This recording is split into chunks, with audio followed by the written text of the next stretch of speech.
Gas, heartburn, flatulence, blotting, पेट फूल जाता है, acid reflux होता है, गर्ड इश्यूज़ हैं।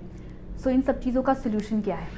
आप सबके लिए सोल्यूशन है बस एंटासिड्स लो, या वो पिंक वाला बॉटल आता है उसको घोलो और दिन में 1-2 बार ले लो। कभी बाहर खाया तो घर आते ही कोई एंटासिड उठाओ या वो पिंक सोल्यूशन उठाओ, इनू लो, and that's all done, right? So ये प्रॉब्लम का क्विक सोल्यूशन आपके लिए बहुत ईजी रहता है। और ये प्रॉब्लम स्टार्ट कहाँ से होती है? जब आपकी आंखें नहीं भरती हैं और पेट भर जाता है, और पेट को ही भुगतना पड़ता है क्योंकि आपकी आंखें कहती हैं ये खाओ, दिल कहता है ये खाओ, और उसको ओवर ईटिंग तक जब आप लेके जाते हो, बेचारे पेट को सब कुछ भुगतना पड़ता है। सो आज हम बात पेट अंदर करने की नहीं कर रहे हैं, पेट को अंदर कैसे साफ रखना है, पेट के अंदर की बात हम बात करेंगे, स्टमक हेल्थ के बारे में बात करेंगे, गट हेल्थ के बारे में।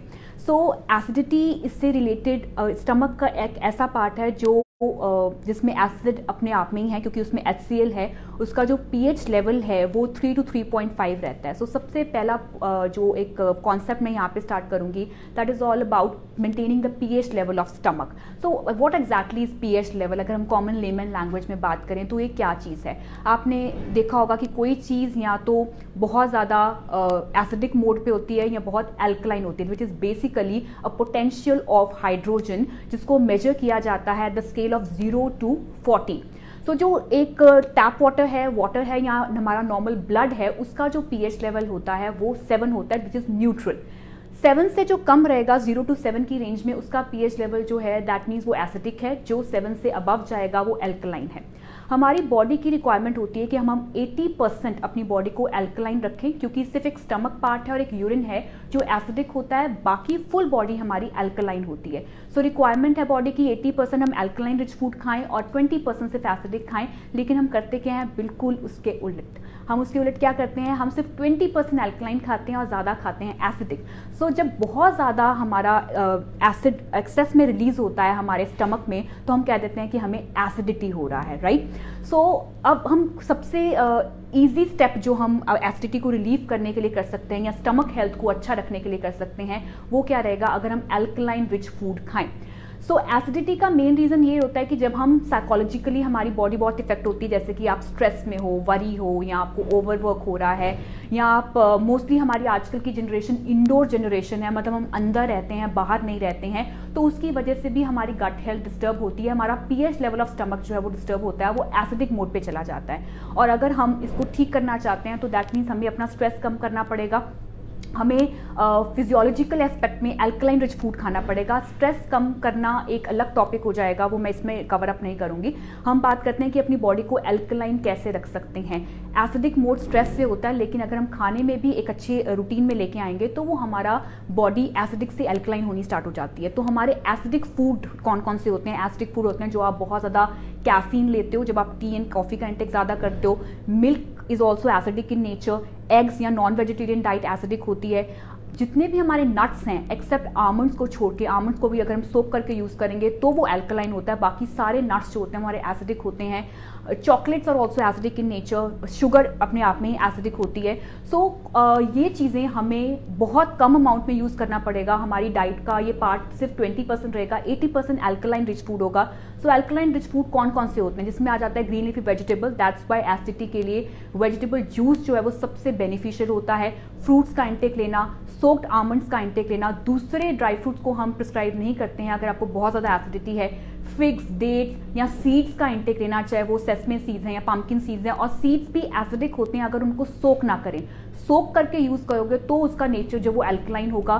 फ्रूट्स में जो पाइनएप्पल होता है उसमें ब्रोमेलिन होता है, जिसकी वजह से वो एसिडिटी के लिए बहुत रिलीफ करने में हेल्प करता है। सीड्स में हमारे fenugreek seed, that is methi seed water, वो भी अगर हम सुबह लेते हैं एसिडिटी में रिलीफ करने में हेल्प करता है। स्वीट पोटैटो का इंक्लूड करना एसिडिटी में रिलीफ करने में हेल्प करता है। सो ये सब एल्कलाइन रिच फूड हैं। अगर हम अपनी डाइट में ज़्यादा raw food like fruits and vegetables को इंक्लूड करेंगे, salad, sweet potato, nuts and seeds को इंक्लूड करेंगे, आमंड्स एंड सीड्स को, तो हमारी बॉडी एल्कलाइन हो जाएगी। और एसिडिक फूड जो हमारा मोस्टली कुक्ड फूड होता है या नॉन वेजिटेरियन होता है, मिल्क या कैफीन रिलेटेड होता है, उसको अगर हम कम करेंगे तो बॉडी में अपना आप ही pH लेवल जो है वो चेंज होगा। तो सबसे बड़ी बात आती है हमारे pH पीएच लेवल को मेंटेन करना। दूसरी जो हमारी रेमेडीज आती हैं कि हम घर पे क्या कर सकते हैं, सबसे अच्छी रेमेडी रहेगी केसर वाला पानी। सो केसर को आपने सिर्फ क्या करना है, रात को सोक कर देना है। केसर बहुत एक्सपेंसिव माना जाता है, तो आपने सिर्फ इसके 1 to 2 स्ट्रैंड्स को ही सोक करना है।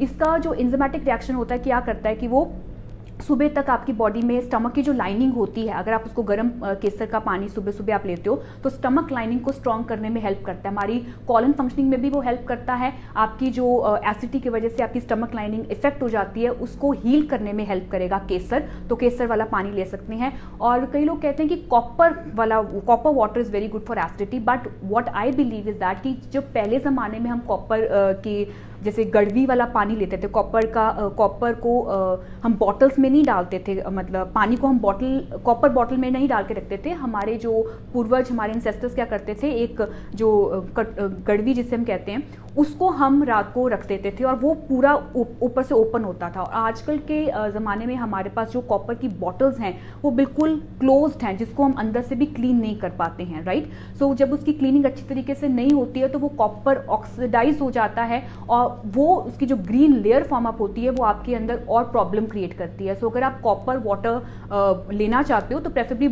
कॉपर बॉटल्स ना यूज़ करके आप ओपन जो गड़वी होती है उसको आप यूज़ कीजिए और उसकी प्रॉपर क्लीनिंग कीजिए एवरी डे। और पहले क्लीनिंग होती थी, हम मिट्टी के साथ क्लीन करते थे, या इस तरीका ऐसा तरीका होता था कि वो अच्छी तरह से क्लीन हो जाता था, जो मेटल आपके अंदर जो है वो ऑक्सीडाइज नहीं होता था। सो अगर आप कॉपर को भी एज अ सोल्यूशन मानते हो कि अगर आपने ये यूज़ करना है एज एसिडिटी के लिए, तो प्रेफरेबली बॉटल्स में पानी मत रखिए। अगर बॉटल को यूज़ करो तो प्रॉपरली क्लीन करके वो पानी आपने लेना है। एक्सेस कॉपर का इंटेक नहीं ले सकते हैं। वंस इन अ डे आप कॉपर का इंटेक ले सकते हो और प्रॉपर क्लीन उसका यूटेंसिल हो in that case. Along with that हम ये सोचते हैं कि लेमन जो है वो एसिडिटी क्रिएट करता है। लेमन एसिडिटी क्रिएट नहीं करता है। लेमन जो है वो एसिडिक होता है, लेकिन अगर हम अंदर जब हमारी बॉडी में वो HCl के साथ मिक्स होगा तो वो एल्कलाइन इन नेचर हो जाता है, मतलब उसका pH लेवल जो है वो चेंज हो जाता है। इनफैक्ट लेमन जो है वो हेल्प करता है कई तरह के हार्ड डिपॉजिट्स को डिसॉल्व करने में, तो यूरिक एसिड में भी ये हेल्प कर देता है। सो लेमन को अगर आप फुल जो हमारा प्रॉपर बिग लेमन जो होते हैं उनको अगर आप एसिडिटी में यूज़ करोगे तो वो एसिडिटी क्रिएट नहीं करेगा, क्योंकि वो एल्कलाइन हो जाता है हमारे अंदर जाके। सो ये तो था डाइट रिलेटेड चीज़ें कि जो हमारी गट हेल्थ को इफेक्ट करती हैं। अब एक और पॉइंट आता है कि जब आप बहुत ज़्यादा गैप रखते हो अपनी मील में, मतलब आप सुबह खाते हो, ब्रेकफास्ट करते हो, उसके बाद कुछ नहीं खाते हो, फिर लंच लेते हो, फिर लंच के बाद कुछ नहीं खाते हो, डायरेक्टली डिनर लेते हो, और बीच का जो टाइमिंग होता है उसमें आप एसिडिटी फील करते हो। वो क्यों फील करते हो? दैट्स ऑल बिकॉज क्योंकि आपकी बॉडी को रिक्वायरमेंट होती है हर 2 से 3 घंटे बाद HCl रिलीज होगा, क्योंकि उसको रिक्वायरमेंट है कि बॉडी का वो pH लेवल मेंटेन करने के लिए वो एसिड रिलीज करेगा। खाना अगर मिलेगा नहीं तो क्या करेगा?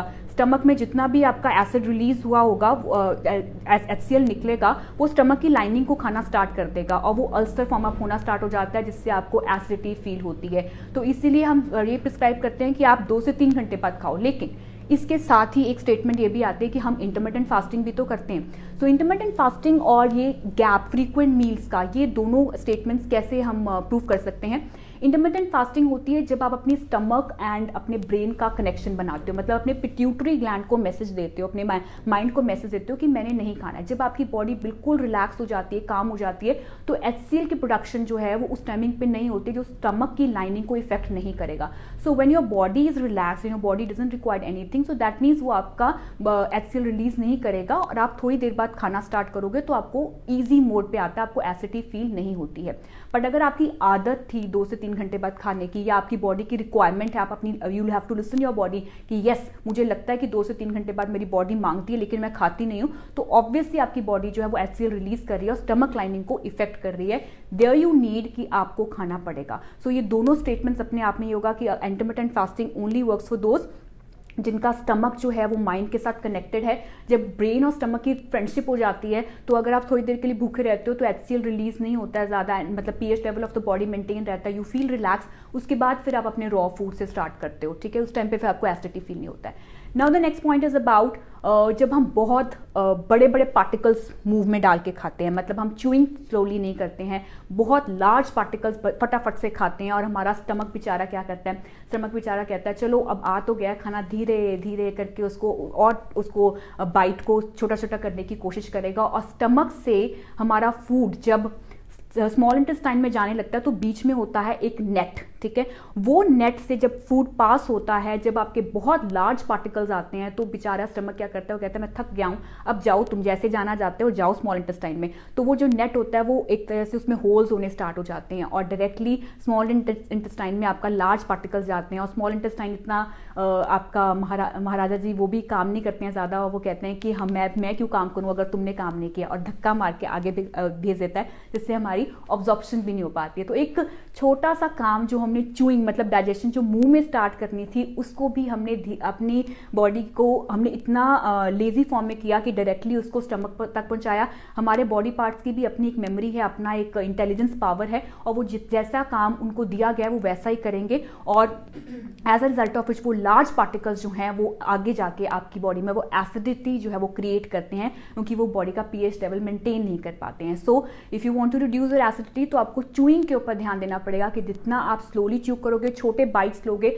उतनी आपकी एसिडिटी जो है वो रिलीफ रहती है, आपकी गट हेल्थ, आपका स्टमक जो है वो अच्छा रहेगा। और मैं ये भी कहूंगी कि अगर आपने स्टमक को अंदर करना है तो अच्छा इन्वायरमेंट अंदर का बना दो, इनर इन्वायरमेंट अच्छा कर दो, तो बाहर जो है वो अपने आप आपका टमी जो है वो फ्लैट लगेगा, फिर आपको वो बेली फैट कंसर्न नहीं रहता है कि मेरा सिर्फ बेली बाहर है बाकी सब ठीक है। And next most important point is कि जब आप बहुत ज़्यादा एंटीबायोटिक्स लेते हो, छोटी छोटी बात के लिए कफ कोल्ड हुआ तो चलो 5 दिन का एंटीबायोटिक्स कर लेते हैं, 7 डेज का एंटीबायोटिक्स कर लेते हैं, अगर बहुत ज़्यादा कंडीशन खराब हो चुकी है then you go for antibiotics. Otherwise antibiotics हमारी सारी गट हेल्थ को बहुत इफेक्ट करता है, वो गुड बैक्टीरियाज को भी बैड बैक्टीरियाज के साथ बाहर निकाल देता है। सो अगर आप एंटीबायोटिक्स का कोर्स करते हो तो you need a good probiotics also, आपको बी कॉम्प्लेक्स की भी रिक्वायरमेंट है, तो साथ साथ में आप बी कॉम्प्लेक्स भी स्टार्ट कीजिए ताकि आपका गट हेल्थ जो है वो अच्छा रहे और आपकी बॉडी जो है वो क्लीन इन्वायरमेंट जो है वो मेंटेन कर सके। And last point is you have to maintain a breathing exercises to maintain a good gut health, to maintain non toxic environment in your body.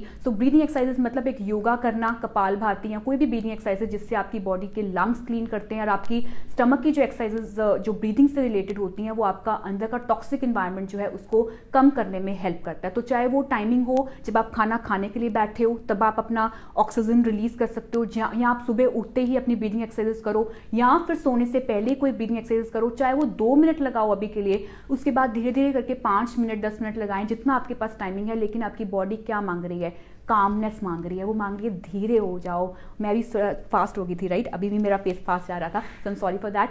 सो धीरे हो जाते हैं, थोड़ा थोड़ा धीरे धीरे करके खाते हैं, टाइम देते हैं फूड को, फूड के साथ अच्छा रिलेशनशिप बनाते हैं। ब्रेन और स्टमक की फ्रेंडशिप अगर हो जाएगी तो हमारी बॉडी को पता चल जाएगा कि हमने कहाँ कितना खाना है, कितने पे रुक जाना है। So these are the 5 points which you need to take care for your good gut health. और अगर आप अपने बेली फैट से कंसर्न्ड है तो अपना स्टमक हेल्थ के ऊपर ज़रूर काम कीजिए। अंदर से स्टमक अगर क्लीन हो गया तो समझ लो बाहर से स्टमक फ्लैट हो सकता है। So thank you so much for watching and we really hope it works for you. Keep sharing, bye bye.